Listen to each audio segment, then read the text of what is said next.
दमयंती और जानकी सास और बहू मुत्यालपल्ली गांव में रहती हैं। दोनों बिजनेस वुमेन हैं। सास दमयंती मछली बेचती है और बहू जानकी मुर्गी और मुर्गा।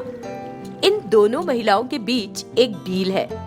जो कोई भी कम पैसा कमाता है उसे उस दिन के घर के कामों को करना पड़ता है। इसलिए दोनों हर दिन प्रतिस्पर्धा में अपना कारोबार शुरू करती हैं। दमयंती यानी सास अपने 2 हाथों में 2 मछलियां लेती है और 2 मछलियों को अपने गले में भी लटका लेती है और चलते हुए मछली मैडम मछली, कांटों वाली मछली और कांटों के बिना भी आप जिस भी प्रकार की भी मछली चाहती है मैं उन्हें ले आई हूँ। प्लीज मैडम आओ, ताजी मछलियाँ हैं। जानकी यानी बहू हाथों में 2 मुर्गे लिए हुए है और 2 मुर्गे अपने गले में टांग लेती है और चिकन मैडम चिकन, सफेद मुर्गा, काला मुर्गा, बहुत ताजा है मैडम, आइए। मुर्गा ताजा है, ये सुनकर दमयंती उलझन में पड़ जाती है। अरे बेवकूफ हो क्या कह रही हो? ताजा मुर्गा? क्या तुम सब्जियां मछली बेच रही हो कि ताजा कहोगी? चिकन बेच रही हो ना? देखो सासू माँ, क्या तुम हमेशा अपनी नजर मेरे मुर्गों पर रखती हो? तुम्हें अपनी मछली बेचने से मतलब होना चाहिए ना। तुम मेरे धंधे में क्यों टांग अड़ा रही हो? तुम्हारे पास सोने का मुर्गा है ना, देख रही हो सोना दे रहे कि नहीं। तुम्हारे कहने से कोई फर्क नहीं पड़ता, ताजा ताजा मुर्गा। इसके साथ अपना मुंह लगाना ऐसा है जैसे मैं गटर के ढक्कन को खोल के झांक रही हूँ। मैं क्यों परेशान हूँ क्यों कैसे बेचती है, अपना धंधा करती हूँ। दमयंती गली के एक तरफ मछली बेचती है और जानकी दूसरी तरफ चिकन बेचती है। दोनों चलती रहती हैं और अपनी चीजें बेचती रहती हैं। वे गांव के बस स्टैंड से थोड़ा आगे निकल जाती हैं। वहां उनकी मुलाकात सुलोचना नाम की औरत से होती है जो उनकी परिचित है। दोनों उसके पास जाती हैं। बेचारी सुलोचना का एक रिश्तेदार मर गया था, इसलिए वो उनके घर जाने की सोचकर निकली थी। इस बात से बेखबर दमयंती और जानकी दोनों उसके पास गई। अरे सुलोचना, अच्छी तो हो, लगता है तुम कहीं जा रही हो। सिर्फ बूढ़ा होना ही काफी नहीं है, दिमाग भी होना चाहिए कि हम किसी से ना पूछे कि वो कहाँ जा रहे हैं। उसकी बातों पर ध्यान मत दो। लेकिन सुलोचना, अभी परसों जब तुम्हारा पति घर आया तो क्या तुमने उसे मछली की करी परोसी? उसने क्या कहा? क्या उसे दमयंती की ताजी ताजी मछली अच्छी लगी और उसने अच्छे से खाई? बेचारी सुलोचना कुछ कहने की कोशिश करती है, लेकिन जानकी बीच में अपनी आवाज उठाने के लिए एक अलग सवाल पूछ लेती है, कुछ इस तरह। अंकल ने स्वाद के साथ नहीं खाई करी।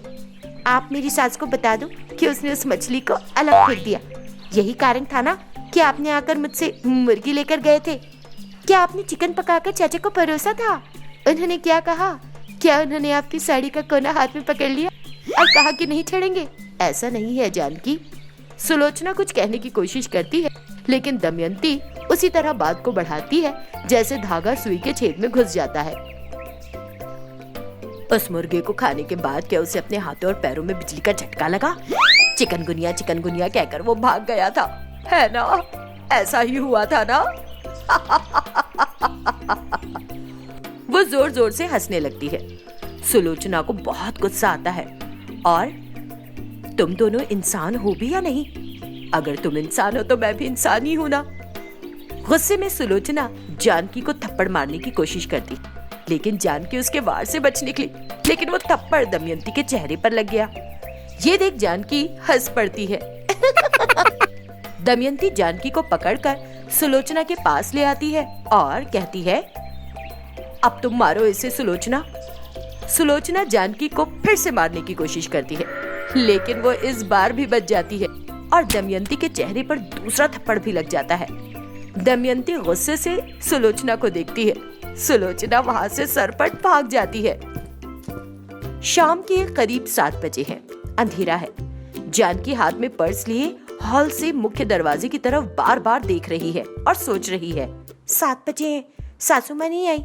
क्या वो अभी भी मछली बेच रही है?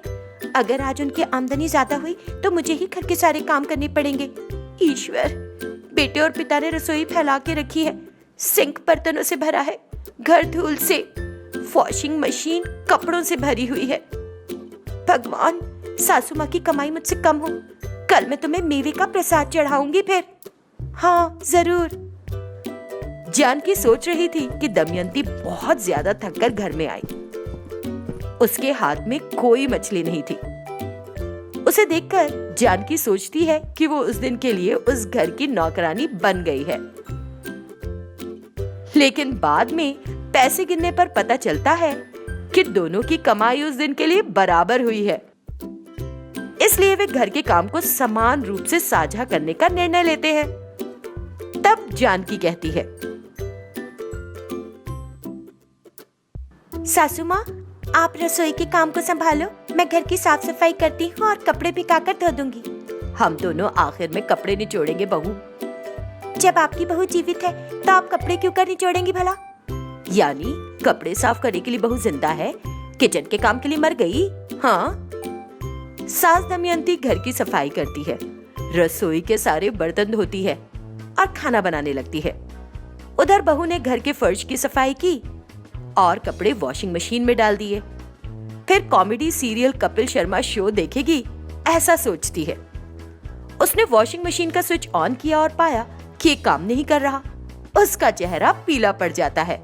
ये क्या है? शायद मैंने इसे ठीक से प्लग नहीं किया, एक बार चेक तो करूं। वो फिर से प्लग लगाती है और स्विच ऑन करती है, फिर भी मशीन शुरू नहीं होती। तभी उसकी सास दमयंती हंसती है और आती है। सुबह ही खराब हो गई थी ये तो। ये सुनकर जानकी अपना सिर पकड़ लेती है। फिर वो बिना कुछ कहे मशीन से सारे कपड़े उठाती है और पानी के नल के पास जाती है। जानकी के साथ सास दमयंती भी वहां चली आती है। वे दोनों कपड़े धोने का काम खत्म करते हैं और सुखाने के लिए रस्सी पर लटकाते हैं। फिर घर आकर खाते पीते बातें करने लगते हैं। अरे बहू, मैंने फिश करी बनाई है, अच्छी है, खा ले। नहीं, उसमें कांटे होंगे सासू माँ। फिर तुम चप्पल पहनो और खा लो बहू। दमयंती जोर से हंसती है और फिर सभी हंसने लगते हैं। ये गोदावरी नदी से सटा एक सुदूर गांव है। उस गांव में एक गांव की गौरी सिरी रहती है।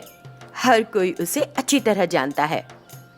वो एक किसान परिवार से संबंध रखती है और उसके माता पिता वीरैया और सुजाता है। हाथ में रंगोली की किताब लिए वो सामने के बरामदे को देख रही थी। कल है भोगी, इतने बड़े बरामदे में कितनी बड़ी रंगोली होनी चाहिए? और इस गांव में मेरी रंगोली सबसे अच्छी होनी चाहिए दूसरों के मुकाबले में। वो बहुत उत्साहित थी। तभी उसकी माँ सुजाता खेतों से दिन भर की मेहनत के बाद उसके पास आई। अपनी बेटी को देख, क्या सिरी, सामने के गेट पर खड़ी तुम हिसाब किताब कर रही हो? वैसे क्या तुमको कोई सपना आया कि जमीन के नीचे सोने की कुछ खदानें हैं? न तो हिसाब किताब और न ही किसी सोने की खान के बारे में। कल भोगी उत्सव है, मैं बस रंगोली के बारे में सोच रही हूँ कि कितनी बड़ी बननी चाहिए और कितनी अच्छी होनी चाहिए। मैं बस इसके बारे में योजना बना रही हूँ क्योंकि मैंने रंगोली सीखी है। प्लीज मुझसे रंगोली के बारे में कुछ मत पूछना, जो अच्छा लगे खुद वही करो। तब तक वीरैया कंधे पर हल लेकर घर आ गया। हाँ बेटी, तुम्हारी माँ को रंगोली के बारे में कुछ नहीं पता। हमारी शादी 25 साल पहले हुई थी और तुम्हारी माँ को केवल राधा के बारे में पता था और उसकी रंगोली से तो सभी लोग परेशान थे। कई लोग इसके बारे में भूल भी चुके हैं, इतनी बुरी होती थी। सुनकर सुजाता नाराज हो गई, लेकिन सिरी हंसने लगी। सिरी, तुम्हें पता है कि नूतन भी आ रही है? हाँ, उसने कहा था कि वो रात के खाने के बाद मैं उससे फिर से बात करने की कोशिश करूंगी। इतना कहकर तीनों घर के अंदर आ गए। रात के 7:30 बज गए थे और सुजाता ने सबके लिए गर्मा गर्म खाना परोसा। उन सभी ने पेट भर के खाया और वीरैया ने खबर देखना शुरू कर दिया। सुजाता रसोई में व्यस्त थी और सिरी अपनी चचेरी बहन को कॉल लगाने के लिए अंदर गई, जो हैदराबाद में है। वो खिड़की के पास खड़ी हो गई और उसे कॉल लगाया। ये हैदराबाद में सुंदर का घर है। सुंदर की पत्नी अपर्णा सोफे पर बैठकर एक सीरियल देख रही है। उस समय सुंदर ऑफिस से लौटकर सोफे पर बैठ गया अपू, क्या तुम मुझे एक थोड़ी सी चाय ला दोगी? थोड़ी मतलब? चाय का प्याला अपू। इसे कब लौटाओगे? ऐसा क्या है जो मुझे लौटाना है? तुम 1 कप चाय का कर्ज मांग रहे हो मुझसे। अपू, इसका मतलब है ये कर्ज नहीं ले रहा हूँ, मैं तुमको प्यार से अपू बुला रहा हूँ, लेकिन तुम इसे भी नहीं समझती हो। अच्छा अपर्णा, क्या तुम चाय से भरा एक चाय का प्याला ला दोगी? वो धीरे से मुस्कुराई और रसोई में चली गई। ऑफिस में बॉस जितना सीरियस है, घर पर पत्नी उतनी कॉमेडी। जिंदगी मजाक बन गई है। जब वो ये सोच रहा था, अपर्णा एक गर्मा गर्म चाय का प्याला ले आई। सुंदर सोफे पर बैठकर चाय पीने लगा।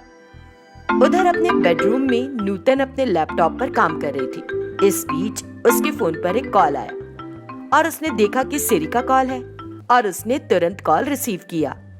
हेलो सिरी, कैसी हो? चाचा चाची कैसे हैं, ठीक है ना?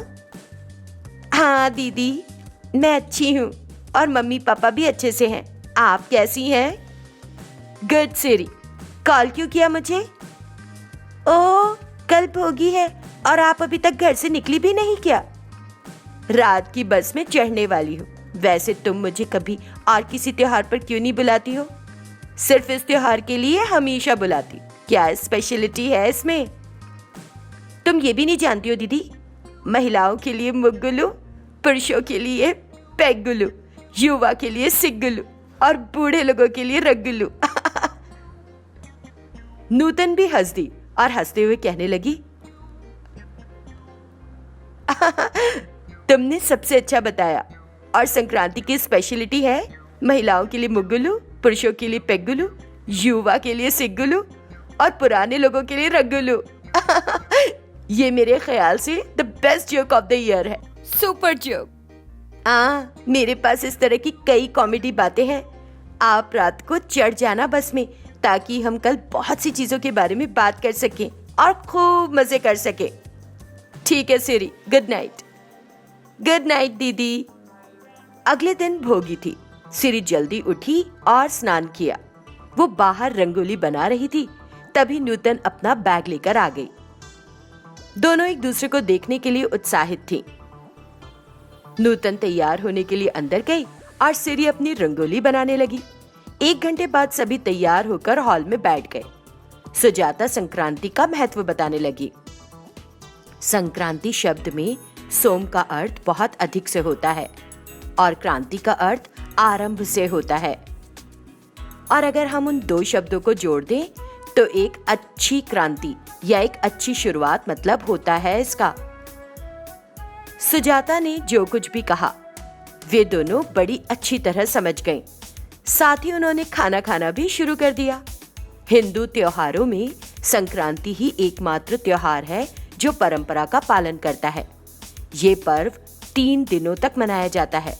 पहला दिन भोगी है, दूसरा दिन संक्रांति और तीसरा दिन कनुमा है।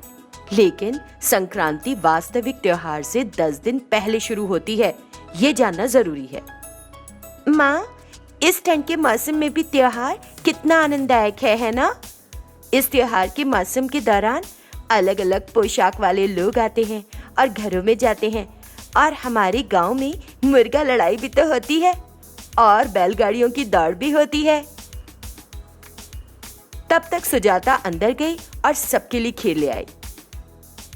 भोगी के दिन वे क्या करते हैं? भोगी के दिन लोग सुबह जल्दी उठते हैं और बेकार पड़ी चीजों से अलाव जलाते हैं और नई चीजों से शुरुआत करना चाहते हैं और घर में खिलौनों को सजाते हैं और बच्चों पर जामुन डालकर आशीर्वाद देते हैं। इसी प्रकार संक्रांति के दूसरे दिन दूध उबालकर मिठाइयाँ और कुछ गर्मा गर्म नमकीन और तरह तरह की मिठाइयाँ तैयार करते हैं, जैसे कि तुम बचपन से खाती आ रही हो। उस दिन वे बैलों को सजाते हैं और हर घर में लाते हैं और साथ ही भिक्षा भी मांगते हैं। लोग आगे बढ़ बढ़कर उन्हें भिक्षा देते हैं। उन सजे हुए बैलों को देखना कितना सुखद है दीदी, है ना? और तीसरा दिन कनुमा है। ये खेती और मेरे विचार से किसानों से संबंधित है और उस दिन किसान बैलों और भैंसों को नहलाते हैं और हल्दी से सजाते हैं और उनकी पूजा करते हैं। इतनी सारी बातें जानने के बाद मतलब संक्रांति का कितना महत्व है ना छोटी माँ। हाँ बेटी, है तो। सिरी, नूतन और अन्य लोग अपने लिए लाई नई पोशाक पहनते हैं और पतंग उड़ाने लगते हैं और लोग सजाए गए बैलों का प्रत्येक घर में लाते हैं और वे बैलों को हर घर के सामने कुछ नचाते भी हैं। सुजाता ने नूतन के साथ बैलों की पूजा की और वो बहुत उत्साहित थी। ऐसे उन सब ने बनाया संक्रांति पर्व। आप सभी को संक्रांति की शुभकामनाएं।